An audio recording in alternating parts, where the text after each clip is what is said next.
ভারতের সেভেন সিস্টার্সের অন্তর্ভুক্ত একটি রাজ্য অরুণাচল প্রদেশের প্রায় ৬০ কিলোমিটার দখল করে নিয়েছে চীন। এমন একটি খবর পাওয়া গেছে খোদ ভারতীয় গণমাধ্যমে। দেশটির সংবাদ মাধ্যমের দাবি, অরুণাচল প্রদেশে ভারতীয় ভূখণ্ডের প্রায় ৬০ কিলোমিটার ভেতরে ঢুকে পড়েছে চীনের সামরিক বাহিনী।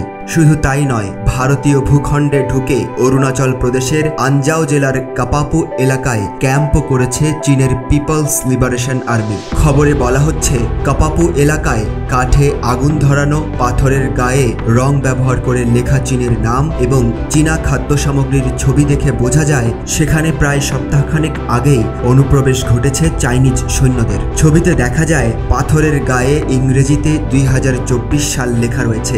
ভারতীয় ভূখণ্ডে নিজেদের মালিকানা দাবি করার জন্য অনুপ্রবেশের সময় চাইনিজ সেনাবাহিনী এসব কৌশল ব্যবহার করে বলে জানা গেছে।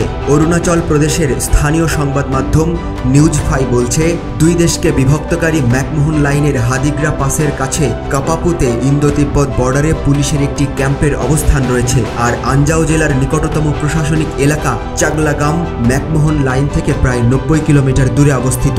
এছাড়া চাগলাগাম থেকে প্রায় ৮০ কিলোমিটার দূরে পার্বত্য এলাকায় গ্লাইতাকরু পাসের অবস্থান। এর আগে ২০২২ সালের আগস্টে সামাজিক যোগাযোগ মাধ্যমে ব্যাপকভাবে ছড়িয়ে পড়ে একটি ছবি। সেই ছবিতে দেখা যায় চীনের পিপলস লিবারেশন আর্মির সৈন্যরা হাদিগ্রা লেকের কাছে নিজেদের অবকাঠামো নির্মাণ কার্যক্রম তদারকি করছে।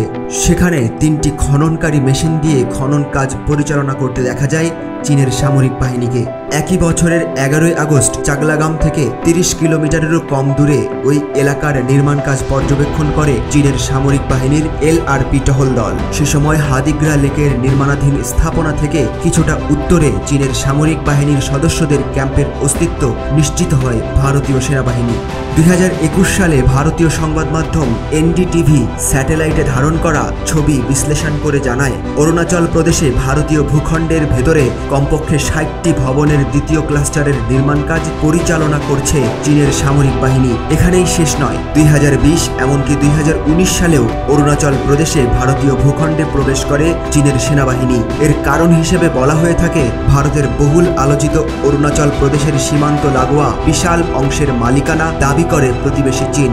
সম্প্রতি ভারতের প্রতিরক্ষা মন্ত্রী রাজনাথ সিং সেনাবাহিনীকে প্রস্তুত থাকার কথা বলেন। সে সময়টাতেও কেউ চিন্তা করতে পারেনি অরুণাচল প্রদেশে এত বড় ঘটনা ঘটতে পারে। তবে কি সেভেন সিস্টার্স আসলেই ঝুঁকিতে রয়েছে? প্রিয় দর্শক, আপনার কি মনে হয়? কমেন্টে জানাতে ভুলবেন না।